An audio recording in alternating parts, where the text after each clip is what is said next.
Bonjour, and welcome back to the Root and Rise podcast. I'm your host, Brienne, and I am here with the very wise and insightful Cynthia Ngoy to talk about the importance of rest, taking a break from social media and your phone. You might be familiar with Cynthia if you listened to our interview on how to heal your inner child and break generational cycles of trauma back in August of 2022, my most recent exercise on how to heal your inner child, or my previous episode, the first part of this interview about navigating motherhood and working. I split that episode up because I know that not every listener here is a parent or a working parent, but everyone needs to prioritize rest, especially on your journey to growth and healing. We will also talk about the importance of disconnecting from social media and your phone from time to time. So without further ado, let's dive right into the call. What I see more and more in my clients is just like perpetual burnout. And it's confusing to them because they're like, but I am taking breaks. I'm like, are you though? Yeah. Are you mentally taking a break and saying like, I'm just going to sit here and draw for the sake of drawing? Or I'm just going to dance for the sake of dancing, or I'm just going to go out for a walk just to soak up nature and clear my mind. Like, is that what you're really doing? Or are you just perpetually working in your brain? Like, I feel so called out right now. I'm like, I could do laundry and then relax while I'm doing laundry. Yeah. And it's like, but if I just had to start it all and earn that break to begin with, like that defeats the purpose. Yeah, I know. And it doesn't make it land and absorb as well as it should and could, you know, because then I get done with the break and I don't feel as like I still feel, like it was born out of shame and guilt. And yeah, it's not clean. It's not clean. It's not clean. Yeah. I know. I don't mean to call you out, but I'm just calling myself out. These are actual things. Somebody's got to. I call myself out technically. Yeah, but that's what we do, right? I still do that stuff. And even when you're saying the laundry thing, I'm like, well, I'll take a break when I do laundry. And then I'll listen to a podcast while I'm doing that. So it's like kind of a break. But you're actually, it's not a break. You're actually just using habit stacking. Yeah, exactly. You're actually doing more and you're justifying it, saying you're doing less. That's not the case. You're actually being efficient in the doing of things, but you're not actually taking a break. And the mental load required to plan for that, to know, like, just turn off, take a break. Yeah. And that was really, I mean, I think that's what I wish was taught to us. Like, how do we rest? Like, did you know there were 7 types of rest? I didn't. I just learned this recently and it kind of blew my mind. And I don't know all 7 of them, but there are ones that, like, obviously there's rest as in what you envision as sleep and napping, right? Rest. And then there's social rest where you're taking a break from like interacting with people. Like, oh, okay, that makes sense. And then there's sensory rest where you literally are in a room by yourself with no like sensory input. That's, as a mother, that feels, I get that. You just like, it's quiet. Nobody's touching me. I don't smell anything strange. Yes. I know. I feel like I find that was one of the ones that I was most depleted in, was like sensory rest. Because there's always something, even when I'm taking a break, I'm like, oh, I'll just watch Netflix. But like, that's not sensory rest. I think there's, so much importance to learning how to like turn off. And a lot of us really don't know how to do it, myself included. Yeah. I don't know how to turn off. I find myself like, I'm like, okay, I'm going to take sensory rest. And I lay down. 3 seconds later, I'm grabbing for my phone. I'm like, wait. Yes. I felt it. I could see it. I was like, I got to get this thought out just after this thought. Yeah. I forgot to look up that one thing. Oh, I forgot to text that one person. Like, oh crap, let me just do it now. So I have to do it. I don't have to do it later. Yeah. Like, it's on my brain. Send that email. Exactly. So yeah, I recently started doing this thing where I'll leave my phone in one room and I'll go into the living room and I'll literally just lay on the floor. I love that. Just like sprawled out, like how my kids do. And I'm just like, It's taking a break from your phone is so relieving. I am so bad with my phone, as you know, and anybody who is waiting on a text from me still. Well, no, I just I lose my phone multiple times a day, and it used to really stress me out, but I've come to just enjoy it because I'm like, it's just so freeing to be unreachable sometimes. Like, you're reachable within your home and stuff, but like, I feel like I'm finally alone when I turn off my phone, because even if you have your phone, like I remember seeing science about this and like how your energy changes with your phone just sitting on the table, or I think it was like sitting upright facing up versus flipped over. And then also if you moved the phone off of the table, how like psychologically your social interactions go with other people. And it was really interesting to think about even just like how far you place it away from you, how turned off it is. Like, is it just because it's turned off, but it's right next to you, doesn't really mean you're getting a break from it or that you're really turned off from it. So I love that you take a break and step into a different room intentionally, creating that space, because I know even if I'm in the room, I'm like aware and listening for a notification or a vibration. And even if I have it on do not disturb, it's like, oh, if somebody calls 3 times, it'll get through if it's an emergency. So I'm still aware, and that lingers in the room. Yeah, let's break it down because if you think about it, right, like your phone has access to all your people, Mm-hmm. all your social media accounts, which is like think about like how much energy that is of like Mm-hmm. every single person who Yeah. follows you or comments or likes, right? Mm-hmm.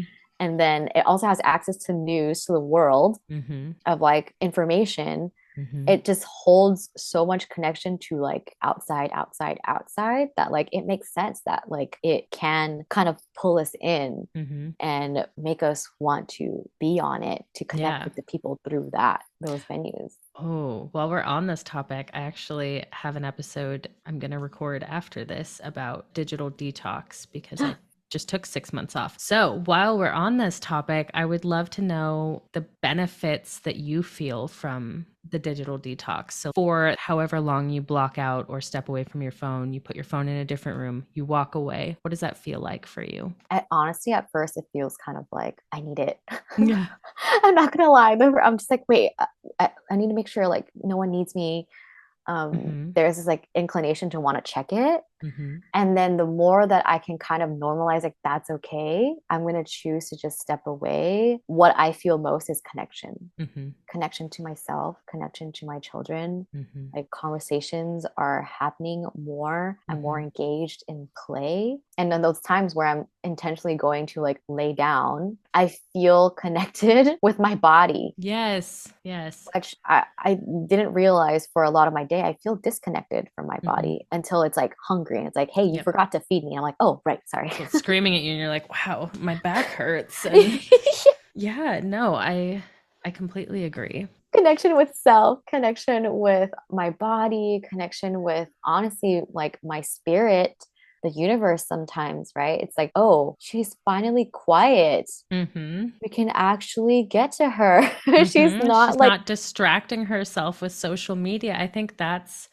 when I notice my body the most is because I'm not distracting myself. Like it's because all of a sudden I don't have a billion distractions and I'm not scrolling and I'm stuck having to be present, which is a good thing. But in the moment, it feels kind of like, ugh.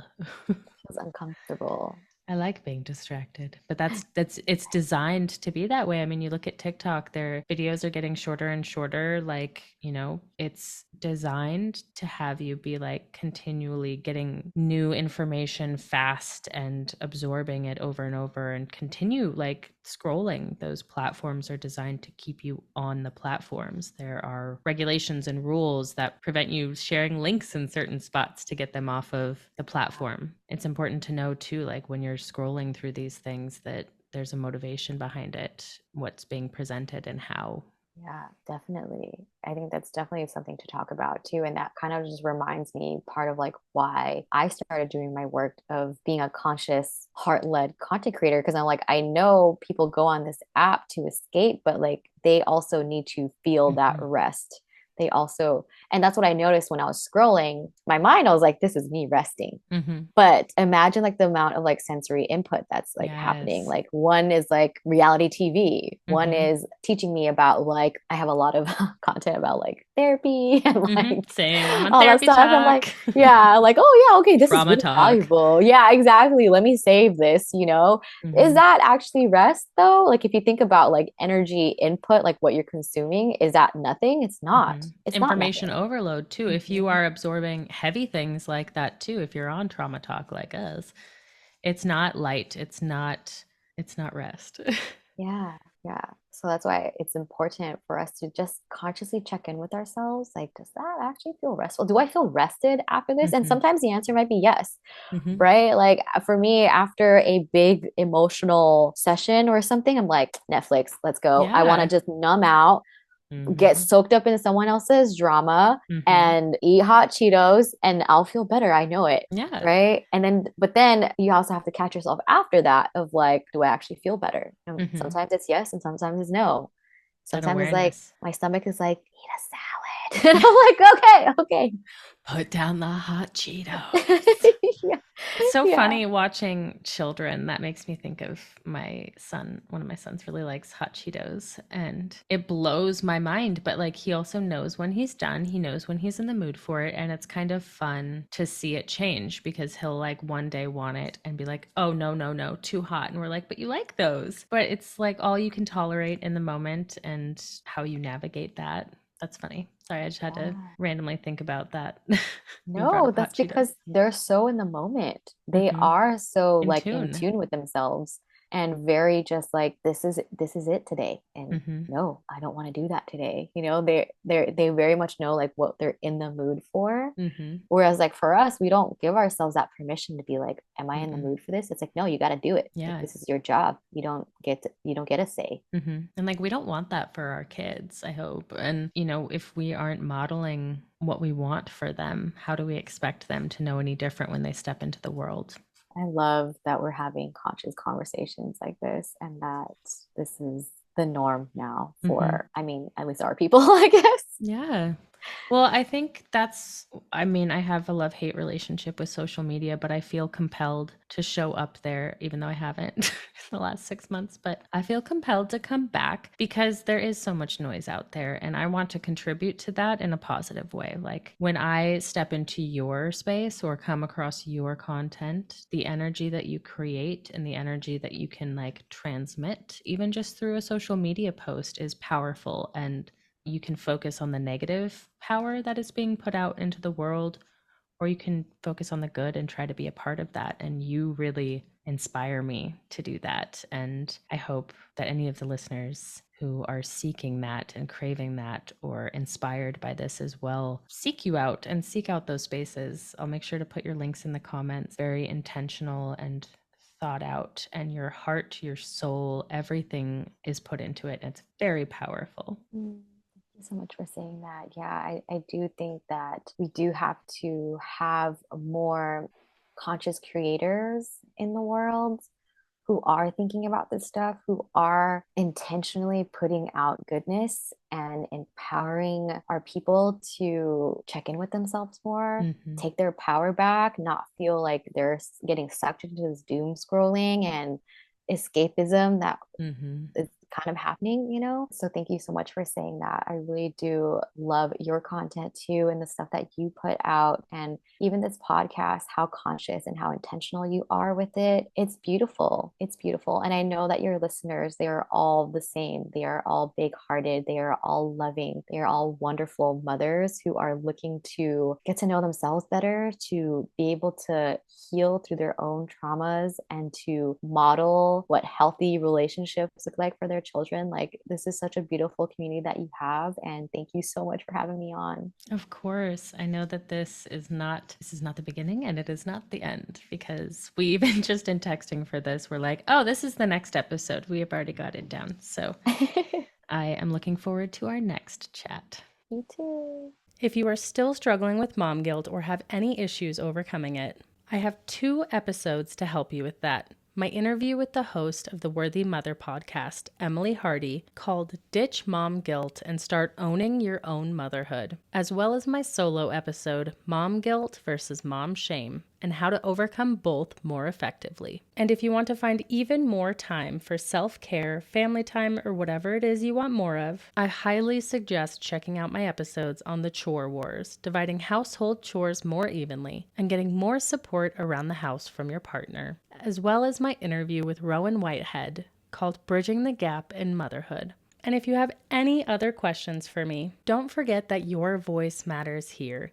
You have the power to shape future content by participating in the polls on Spotify, leaving a comment there or over on YouTube, and by participating in my anonymous community survey. Let me know what you want to hear about next or any questions that come up while listening to this podcast. Thank you so much for tuning in with me today. It is always such an honor to have you here with me. I will include all of the links for both Cynthia and myself in the episode description for you, along with every other episode and survey mentioned. Make sure you find us over on social media and subscribe to the podcast so you don't miss out on all of the exciting episodes to come. I'll see you in the next episode.